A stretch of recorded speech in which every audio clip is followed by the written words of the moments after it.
نحمده ونصلي على رسوله الكريم اما بعد فاعوذ بالله من الشیطان الرجیم بسم اللہ الرحمن الرحیم ربنا اشرح لنا صدورنا ويسر لنا امورنا واحلل عقدة من لساننا يفقهوا قولنا واجعلنا وزيرا من اهلنا اللهم فقهنا في الدين ربنا زدنا علما رب یسر ولا تعسر وتمم بالخیر وبک نستعین۔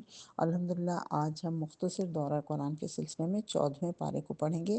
14واں پارہ جو کہ سورہ الحجر کی آیت نمبر 3 سے شروع ہو رہا ہے۔ ہمارے یہاں پاکستانی مصحف میں سورہ الحجر جو ہے وہ 13ویں پارے کی آخری آیت ہے۔ آخری آیت 13ویں پارے کی سورہ الحجر ہے، اور 14واں پارہ جو ہے وہ سورہ الحجر کی تیسری آیت سے شروع ہوتا ہے، لیکن عربی مصحف جو ہے اس کے اندر سورہ الحجر ہی سے 14واں پارہ شروع ہوتا ہے۔ یاد رکھیے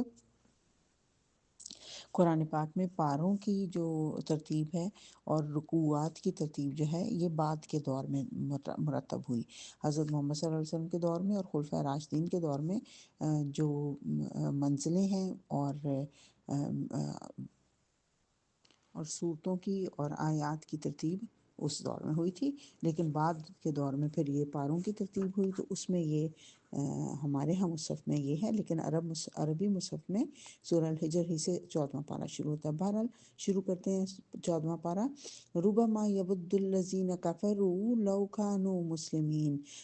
اللہ فرما رہا ہے کہ ان قریب بعید نہیں کہ ایک وقت وہ آئے گا جب وہی لوگ جنہوں نے آج اسلام قبول کرنے سے انکار کر دیا ہے پچھتا کر کہیں گے کہ کاش ہم نے سر تسلیم خم کر لیا ہوتا۔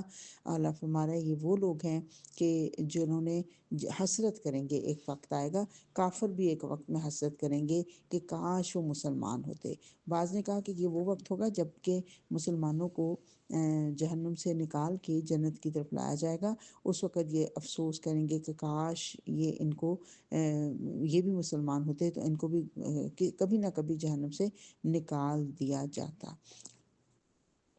بعض روایات میں آتا ہے کہ حساب کتاب کے وقت وہ دیکھیں گے، جب مسلمانوں کو جنت میں جاتے ہوئے دیکھیں گے اس وقت یہ وہ کہیں گے۔ بہرحال یہ ایک وقت آئے گا کہ قیامت کا ایک نام یوم الحسرت بھی ہے نا، تو وہ حسرت کریں گے۔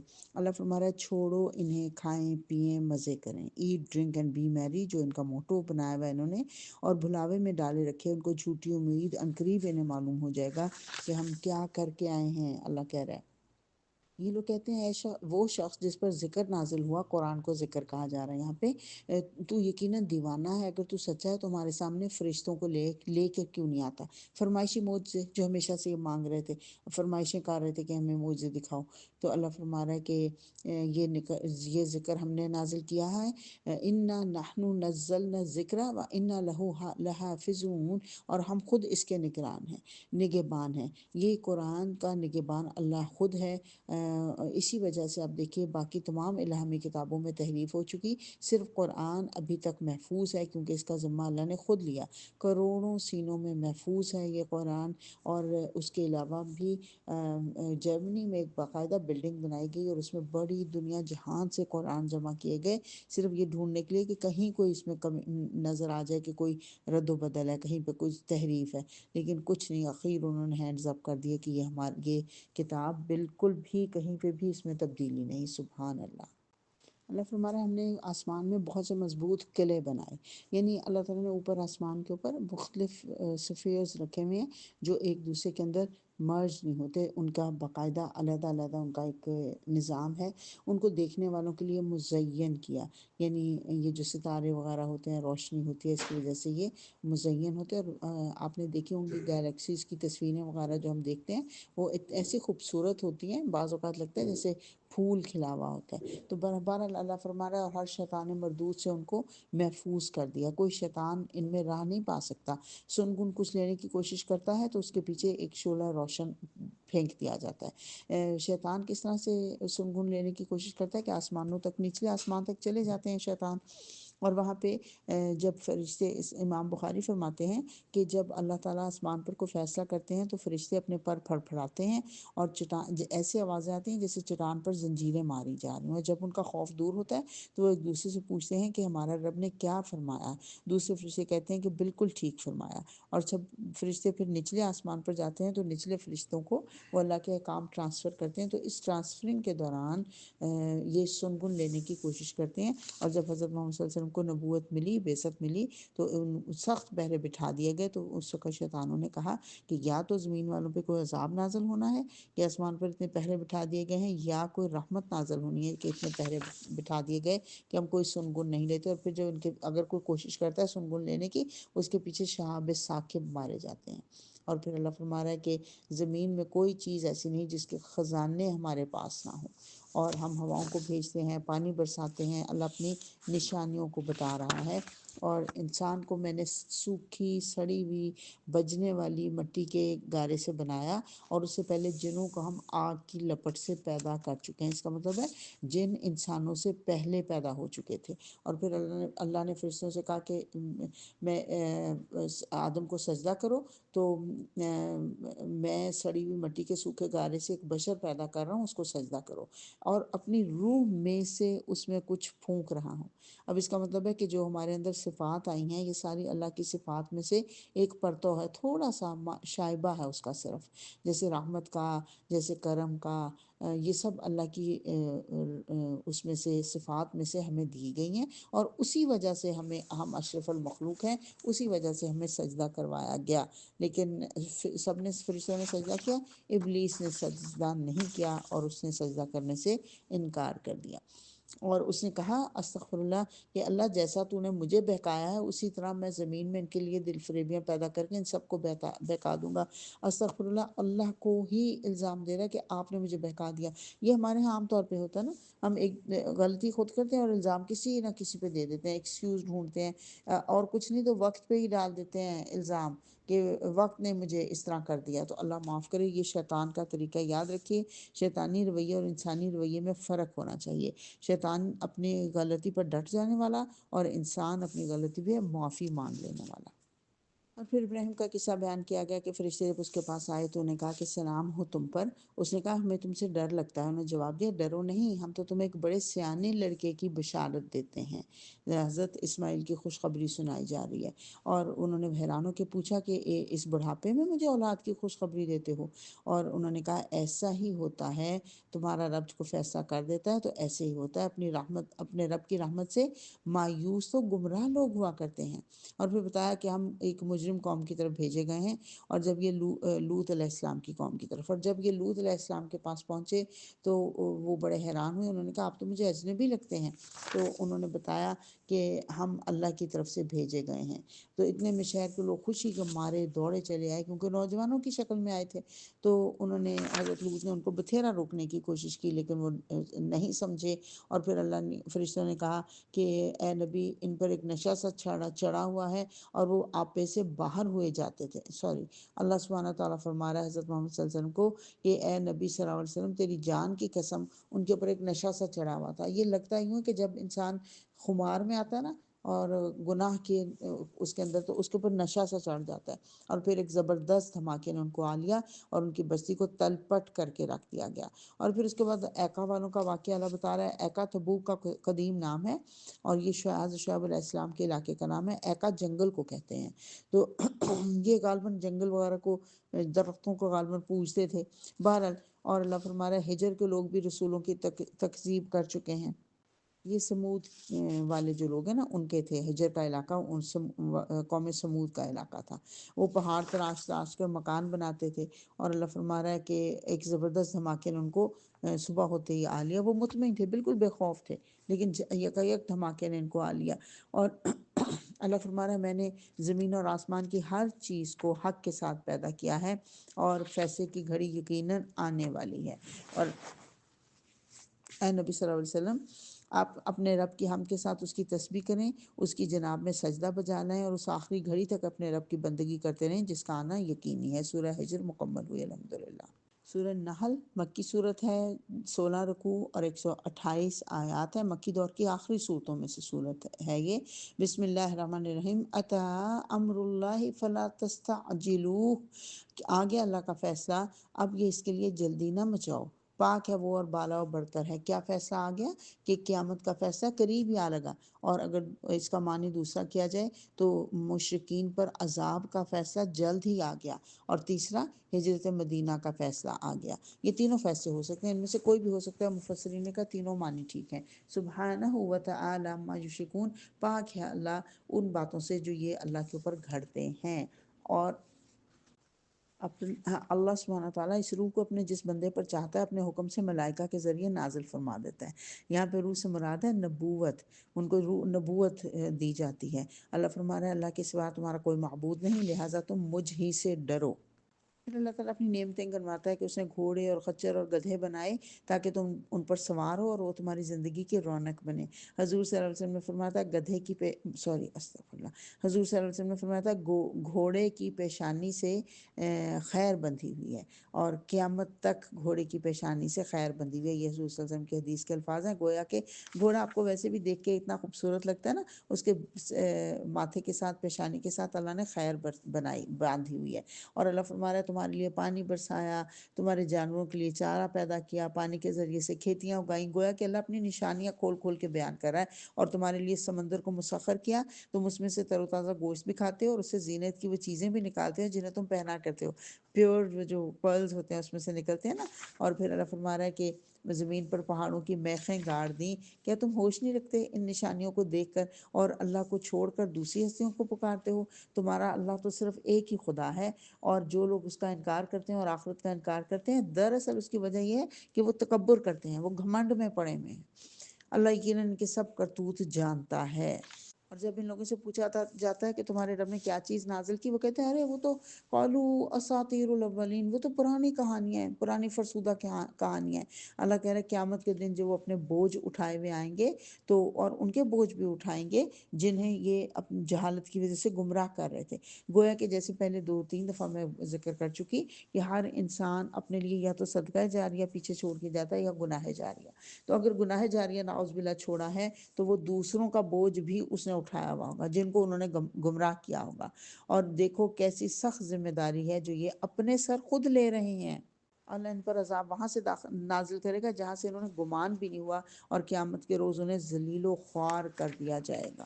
اور دوسری طرف جب خدا ترس لوگوں سے پوچھا جاتا ہے یہ کیا چیز ہے جو تمہارے رب کی طرف سے نازل کی گئی ہے، للذین احسنوا فی ہذہ الدنیا حسنہ، تو وہ جواب دیتے ہیں کہ بہترین چیز، قالوا خیرہ، وہ کہتے ہیں بہترین چیز اتری ہے اس طرح کے نیکوکار لوگوں کے لیے اس دنیا میں بھی بھلائی ہے، اور ولدار الآخرۃ خیر، اور اللہ فرما رہا ہے آخرت کے گھر تو ضرور ہی ان کے لیے خیر کا باعث ہے، بڑا اچھا گھر ہے متقیوں کا، وہاں پہ دائمی قیام کی جنتیں ہیں ان کے لیے۔ اور اے محمد صلی اللہ علیہ وسلم اب یہ کہ لوگ انتظار کر رہے ہیں تو اس کے سوا اور کیا باقی رہ گیا کہ ملائکہ ہی آ پہنچے یا تیرا رب کا فیصلہ صادر ہو جائے۔ یعنی ڈھٹائی کر رہے ہیں یہ لوگ، اور ان سے پہلے لوگ بھی یہی ڈھٹائی کر چکے ہیں، اور پھر جو ان کے ساتھ ہوا وہ اللہ نے ان پر ظلم نہیں کیا تھا بلکہ انہوں نے خود اپنے ہاتھوں اپنے پر ظلم کیا تھا۔ یہ مشرکین کہتے ہیں اگر اللہ چاہتا تو ہم اور نہ ہمارے باپ دادا اس کے سوا کسی اور کی عبادت کرتے، اور نہ اس کے حکم کے بغیر کسی چیز کو حرام ٹھہراتے۔ ایسے ہی بہانے ان سے پہلے کے لوگ بھی بناتے رہے ہیں، مطلب وہ کہتے ہیں کہ اللہ ہی نہیں چاہتا، اللہ کل شیء قدیر ہے نا، تو اللہ ہی نہیں چاہتا کہ ہم یہ برے کام جو ہیں ان سے رکیں، یا اللہ ہی نہیں چاہتا کہ ہم نیکی کے کام کریں۔ استغفر اللہ العظیم، وہی بات جو بھی ہم نے پڑھی، ابلیس نے بھی کہا تھا نا کہ اللہ تو نے مجھے گمراہ کر دیا، تو نے مجھے بہکا دیا۔ استغفر اللہ استغفر اللہ، گویا کہ اپنے نہ کرنے کے، نیکی نہ کرنے کے، اسلام قبول نہ کرنے کی جو ریزن دے رہے ہیں، حجت دے رہے ہیں، وہ یہ کہ یہ اللہ تعالیٰ ہی ایسا چاہتا ہے۔ اللہ فرما رہا ہے کہ اللہ کی بندگی کرو، وجتنبوا الطاغوت، اور طاغوت کی بندگی سے بچو۔ طاغوت کیا ہے ہم پہلے پڑھ چکے، جو صرف خود نہیں انکار کرتا بلکہ وہ لوگوں کو کہتا ہے میں تمہارا خدا ہوں، تم میری بات مانو، میں آقا ہوں، میری بات مانو۔ اللہ فرما رہا ہے پھر زمین پر چل پھر کر دیکھو کہ جھٹلانے والوں کا کیا انجام ہوا۔ نبی صلی اللہ علیہ وسلم کو تسلی دی جا رہی ہے، اور جو دعوت دین دے رہے ہیں ان لوگوں کو بھی تسلی دی جا رہی ہے کہ یہ لوگ جھٹلانے والے ہیں، ان کا کیا انجام ہوگا۔ اور اے محمد صلی اللہ علیہ وسلم، تم چاہے ان کی ہدایت کے لیے کتنا ہی لالچ رکھتے ہو، مگر اللہ جس کو بھٹکا دیتا ہے پھر اسے ہدایت نہیں دیا کرتا، اور اس طرح کے لوگوں کی مدد کوئی نہیں کر سکتا۔ ظاہر ہے وہ خود اپنی مدد نہیں کرنا چاہتے تو کوئی کیسے ان کی مدد کر سکتا ہے۔ اور یہ لوگ بڑی بڑی بڑی قسمیں کھا کر کہتے ہیں کہ اللہ کسی مرنے والے کو پھر سے زندہ کر کے نہیں اٹھائے گا، یعنی آخرت کے انکار کرتے ہیں۔ اللہ فرما رہا ہے اللہ کے لیے یہ کچھ بھی مشکل نہیں۔ اللہ تو جب کسی کام کا ارادہ کرتا ہے تو وہ صرف کہتا ہے کن فیکون، تو وہ ہو جاتا ہے۔ اللہ کو تو اس کے لیے کوئی تردد نہیں کرنا پڑتا۔ قیامت کے برپا کرنا بھی اللہ کے لیے کچھ مشکل نہیں ہے۔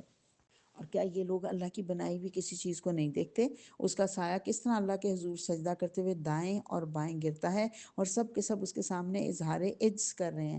گویا کہ یہ بڑے بڑے پہاڑ جو ہیں وہ اللہ کے آگے سجدہ کرتے ہیں، لٹرلی تو سجدہ نہیں کر سکتے نا، تو ان کا سایہ جب زمین پہ بچھتا ہے تو وہ گویا سجدہ کر رہا ہوتا ہے۔ ایسی بڑی بڑی چیزیں سجدہ کر رہی ہیں اور نہیں کرتا۔ ایک انسان اکڑا ہوا ہے اللہ کے آگے سجدہ کرنے میں، ہچکچاتا ہے۔ اللہ فرما رہا ہے بڑی بڑی چیزیں، ہر چیز کائنات کے اللہ کے آگے سجدہ ریز ہے۔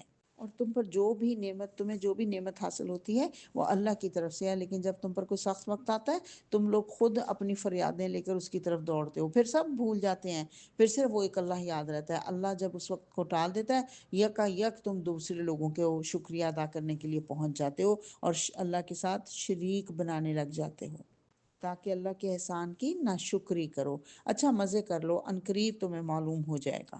یہ اللہ کے لیے بیٹیاں تجویز کرتے ہیں، سبحان اللہ، اور خود کیا چاہتے ہیں؟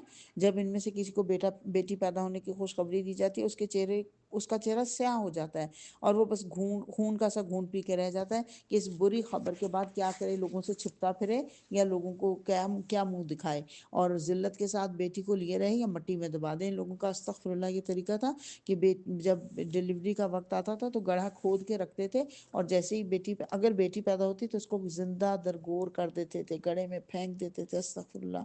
یہاں پہ ان کی اس بری عادت کو کنڈیم کیا جا رہا ہے اہل عرب کی، کہ بیٹیوں کو برا سمجھتے تھے۔ اللہ کہہ رہا ہے، اور اللہ نے اور فرشتوں کو اللہ کی بیٹیاں قرار دے رہے ہیں۔ اللہ کہہ رہا ہے اپنے لیے تو بیٹے پسند کرتے ہیں۔ نعوذ باللہ، اس کا یہ مطلب نہیں کہ اللہ کو بیٹے پسند ہے، بلکہ اللہ تعالیٰ ان کی گھٹیا سوچ کی یہاں نشاندہی کر رہے ہیں۔ پھر اللہ تعالیٰ اپنی نعمتوں کا اظہار فرما رہا ہے کہ اللہ نے آسمان سے پانی برسایا اور اس سے زمین ایک دم سے زندہ ہوگی جو مردہ پڑی ہوئی تھی۔ اور پھر مویشیوں میں بھی ایک سبق ہے تمہارے لیے، ان کے پیٹ سے گوبر اور خون کے درمیان ایک چیز ہم تمہیں پلاتے ہیں، یعنی خالص دودھ، لبنن خالصن، جو کہ پینے والوں کے لیے نہایت خوشگوار ہے۔ اب دیکھیے، پیٹ چاک کر کے بھینس کا، اور آپ چاہیں کہ اس میں سے آپ سارا دودھ نکال لیں تو وہ پاسبل نہیں ہے نا۔ کیا نکلے گا؟ پیٹ چاک کریں گے گوبر اور خون نکلے گا، لیکن اللہ اس گوبر اور خون کے درمیان سے ایک چیز ہمیں پلاتا ہے جو کہ خالص ہے اور نہایت عمدہ چیز۔ تو یہ اللہ کی قدرت ہے، گویا کہ سمجھایا یہ جا رہا ہے۔ اور پھر اللہ فرما رہا ہے کھجور اور انگور کی بیلوں سے بھی ایک چیز تمہیں پلاتے ہیں جسے تم نشہ آور بنا لے۔ تو ایک تو ہے ہم اس کو لیں اور اس کا جوس نکال کے پی لیں، کھجور کا، انگور کا، لیکن ایک یہ طریقہ کہ اس کو سڑاند پیدا کر کے اس کو شراب بنا لیں۔ تو انسان کے اوقات یہ ہے کہ وہ گندی چیزوں کو پسند کرتا ہے۔ اللہ نے پاکیزہ چیزیں دی ہیں ان کو چھوڑ کے، اور گندی چیزوں کو۔ پھر اللہ فرما رہا ہے میں نے شہد کی مکھی کو وحی کی تھی کہ پہاڑوں میں اور درختوں میں اور انسانوں کی چڑھائی ہوئی بیلوں میں اپنے چھتے بنا اور ہر طرح کے پھلوں کا رس چوس اور اپنے رب کی ہموار کی ہوئی راہوں پر چلتی رہے۔ اب آپ دیکھیے، وہ مکھی کو اللہ نے وحی کر دی اور وہ ہمارے لیے، میرے اور آپ کے لیے کتنا تردد کرتی ہے، کتنا تردد کرتی ہے۔ کہا جاتا ہے 1 پاؤنڈ آدھا کلو شہد کے لیے 20 لاکھ پھولوں کا رس چوستی ہے، 30 لاکھ اڑانے بھرتی ہے، اور اس کے لیے مجموعی طور پر 50,000 میل کا سفر کرتی ہے آدھا کلو شہد بنانے کے لیے۔ اور پھر وہ شہد کو پیتی نہیں ہے، رس چوستی ہے تو وہ پانی شروع میں پانی کی طرح نرم پتلا ہوتا ہے نا، پھر اس کو اپنے پروں سے اس کو ایواپوریٹ کرتی ہے اس میں سے پانی کو، اور پھر اس کو اپنے منہ میں ڈالتی ہے، پھر اس کا محلول چوس لیتی ہے تو، اور اس کے منہ میں ایسے غدود ہوتے ہیں کہ وہ جو سیال ہے وہ پھر شہد کی صورت اختیار کر لیتا ہے، پھر اس کو خود نہیں پی جاتی بلکہ اس کو اپنے چھتے میں کنورٹ کر دیتی ہے، چھتے میں ڈال دیتی ہے۔ اور چھتے جو ہیں اس کا ایک ایک کونا 6 کونوں کا ہوتا ہے، سوری، اس کا ایک ایک جو خانہ ہوتا ہے وہ 6 کونوں والا ہوتا ہے، اور اتنا خوبصورت ہوتا ہے اور اتنا خوبصورتی سے بنا ہوتا ہے، لگتا ہے جیسے کسی نے وہ اسکیل پکڑ کے اس کو بنایا ہوا ہے، لیکن مکھیوں نے بنایا اور ایک پوری یونٹی کے ساتھ رہتی ہیں، ایک ملکہ مکھی ہوتی ہے۔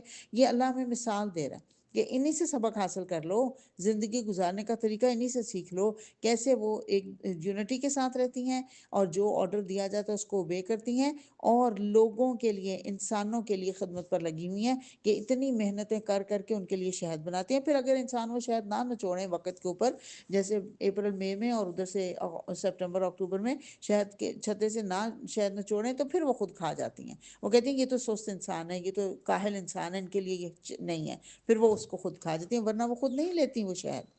پھر اللہ فرما رہا ہے کہ اللہ تعالیٰ نے تمہیں زندگی دی اور پھر تمہیں اللہ تعالیٰ موت دیتا ہے اور تم میں سے کوئی بدترین عمر کو پہنچا دیا جاتا ہے، ارذل العمر کہا گیا، تاکہ سب کچھ جاننے کے بعد پھر کچھ نہ جانے۔ بڑھاپے میں ایسے ہی ہوتا ہے نا، انسان سب کچھ بھول جاتا ہے، ڈائمنشیا شروع ہو جاتا ہے، اعضاء کمزور ہو جاتے ہیں، حالانکہ وہی بندہ جو ایک اسٹرانگ ایک رہا ہوتا ہے، ایک زمانے میں ڈومینیٹنگ رہا ہوتا ہے، وہی بندہ بالکل اپاہج اور معذور ہو جاتا ہے، پانی کا گلاس تک اٹھ کے نہیں پی سکتا۔ اللہ کہہ رہا ہے کہ ارذل العمر ہے، تو اللہ کہہ رہا ہے کچھ کو میں جوانی میں واپس لے جاتا ہوں اور کچھ کو ارذل العمر میں پہنچا دیتا ہوں۔ تو کرنا کیا ہے؟ ہر عمر میں اللہ کا شکر ادا کرنا ہے۔ پھر اللہ نے تمہاری ہم جنس بیویاں بنائی اور انہی سے تمہیں بیٹے اور پوتے عطا کیے۔ خواتین کی قدردانی کی جا رہی ہیں، اللہ تعالیٰ کی نعمتیں گنوائی جا رہی ہیں یہاں پہ، اور اچھی اچھی چیزیں تمہیں کھانے کو دیں۔ پھر یہ سب کچھ دیکھتے اور جانتے ہوئے بھی اللہ کو چھوڑ کر باطل کو مانتے ہیں۔ پھر اللہ ایک مثال دیتا ہے، دو آدمی ہے، ایک گونگا بہرا ہے، کوئی کام نہیں کر سکتا، اپنے آقا پر بوجھ بنا ہوا ہے، جدھر بھی اسے بھیجے کوئی بھلا کام اس سے نہیں ہوتا۔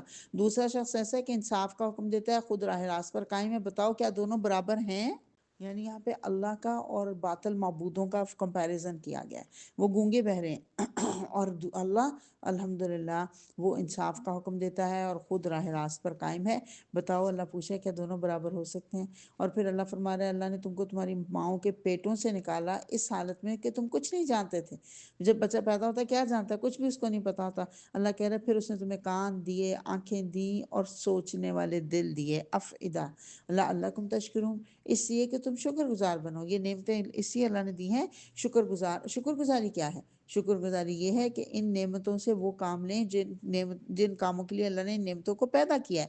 آنکھوں سے وہ دیکھیں جو اللہ چاہتا ہے، دماغ سے وہ سوچیں جو اللہ نے ہمیں سوچنے کے لیے دماغ دیے ہیں۔ تو اللہ ہمیں صحیح ان اعضاء کا استعمال کرنے والا بنائے۔ اللہ فرما رہا ہے میں نے تمہارے لیے تمہارے گھروں کو جائے سکون بنایا۔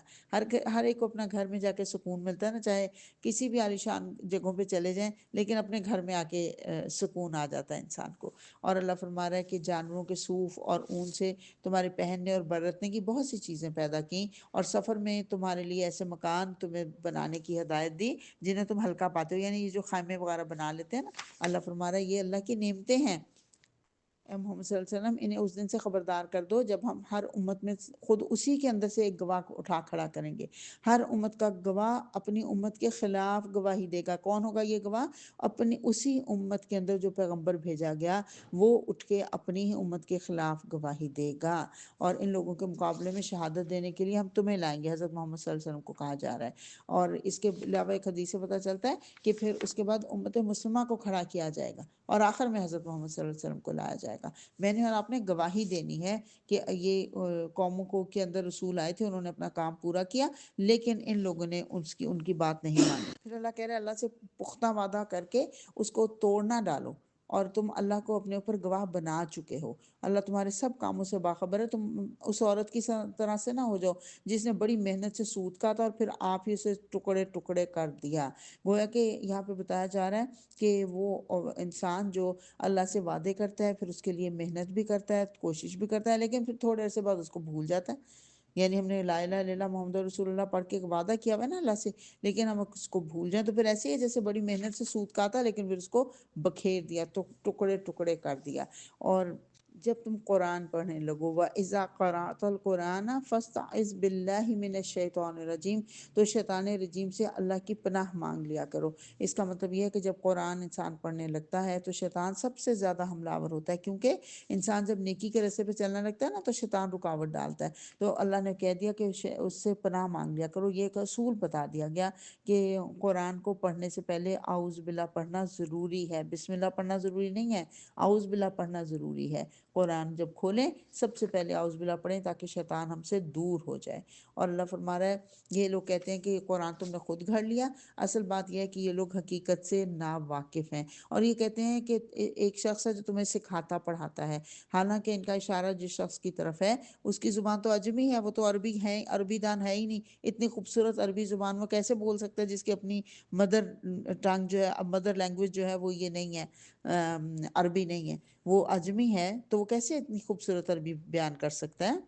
پھر اللہ فرما رہا ہے کہ وہ لوگ جنہوں جب ایمان لانے کے بعد وہ ستائے گئے تو انہوں نے گھر بار چھوڑ دیے، ہجرت کی، راہ خدا میں سختیاں جھیلیں اور صبر سے کام لیا، یقیناً ان کے لیے ان کا رب غفور الرحیم ہے۔ یعنی ہجرت کرنا بہتر ہے بجائے اس کے کہ انسان ایسے حالات میں رہے کہ اس کو دین کے اوپر عمل کرنا مشکل ہو جائے۔ یہ حضرت مدینہ جو حضور صلی اللہ علیہ وسلم نے کی نا، اس سے تھوڑا عرصہ پہلے کی یہ بات ہے، اسی کی طرف اشارہ ہے یہاں پہ۔ حضرت محمد صلی اللہ علیہ وسلم بھی جب نکلے ہیں غار ثور سے تو آپ رابغ کے مقام پر آپ نے کھڑے ہو کے مکہ کی طرف دیکھا اور آپ نے کہا کہ مکہ تو مجھے دنیا میں سب سے پیارا ہے، لیکن تیرے رہنے والوں نے مجھے یہاں رہنے نہیں دیا، اس لیے میں اس کو چھوڑ کر جا رہا ہوں۔ پھر صورت کے اختتام پہ اللہ فرما رہا ہے کہ اے نبی صلی اللہ علیہ وسلم اپنے رب کے راستے کی طرف دعوت دو، حکمت اور عمدہ نصیحت کے ساتھ، اور لوگوں سے بحث مباحثہ کرو ایسے طریقے پر جو بہترین ہو۔ دعوت اور تبلیغ دینے کے تین طریقے ہوتے ہیں، تین طرح کے لوگوں سے آپ کا سامنا پڑتا ہے جب آپ دعوت دینے لگتے ہیں۔ تو تین لیولز کا ذکر کیا جا رہا ہے یہاں پہ۔ انسانوں میں سے مختلف لیول ہوتے ہیں نا، کچھ ہوتے ہیں جو کہ انٹلیکچوئلز ہوتے ہیں، سمجھدار لوگ ہوتے ہیں، معاشرے کا رخ متعین کرنے والے لوگ ہوتے ہیں، اور سمجھ بوجھ والے، ان کو حکمت کے ساتھ نصیحت کی جائے۔ اور ایک کچھ عام لوگ ہوتے ہیں جو بس محدود عقل ہوتی ہے ان کو، تو ان کو عمدہ نصیحت یعنی جذباتی طور پہ ان کو جیسے متاثر کیا جائے، جذبات سے ان کو بات سمجھ زیادہ اچھی طرح سے آتی ہے تو ان کو دل میں اتر جانے والی بات ان کے ساتھ کی جائے، ان کے ساتھ بحث مباحثہ نہ کیا جائے۔ لیکن اگر لوگوں سے بحث مباحثہ کرنا پڑے تو پھر اس کے خوبصورت طریقے سے مباحثہ کرو، جو ایسے طریقے سے مباحثہ کرو جو بہترین ہو۔ قرآن میں آپ دیکھیے مناظرے کا کوئی لفظ نہیں ہے، یہ جو لوگ کرتے ہیں نا مناظرہ وغیرہ کرتے ہیں، اس میں پھر بات نا بہت نچلے لیول پہ چلی جاتی ہے، اس لیے مناظرہ نہیں مناجدلہ کا لفظ آیا یہاں پہ۔ تو تیسرا گروہ جو ہوتا ہے وہ لوگوں سے بحث کرتے ہیں، مثلا عیسائی، قادیانی وغیرہ باقاعدہ تیاری کر کے مناظرہ وغیرہ کرتے ہیں، تو کہا گیا کہ تم بھی تیاری کر کے احسن طریقے کے ساتھ ان سے بات کرو۔ اور پھر اللہ فرما رہا ہے بدلہ اسی قدر لو جس قدر تم پر زیادتی کی گئی ہو، لیکن اگر تم صبر کرو تو زیادہ بہتر ہے تمہارے حق میں۔ چھٹے پارے میں ہم یہ چھٹے پارے کے شروع میں یہ ہم پڑھ چکے ہیں۔ اور اللہ فرما رہا ہے ان لوگوں کی حرکات پر رنج نہ کرو اور نہ ان کی چال بازیوں پر دل تنگ ہو۔ ان اللہ مع الذین اتقوا والذین هم محسنون، اللہ ان لوگوں کے ساتھ ہے جو تقوی سے کام لیتے ہیں اور احسان پر عمل کرتے ہیں۔ الحمدللہ 14واں پارہ مکمل ہوا۔ وآخر دعوانا ان الحمدللہ رب العالمین۔ اللہم آنس وحشتنا فی قبورنا، اللہم ارحمنا بالقرآن العظیم واجعلہ لنا اماما ونورا وہدی ورحمہ، اللہم ذکرنا منہ ما نسینا وعلمنا منہ ما جہلنا وارزقنا تلاوتہ آناء اللیل وآناء النہار واجعلہ لنا حجتا یا رب العالمین۔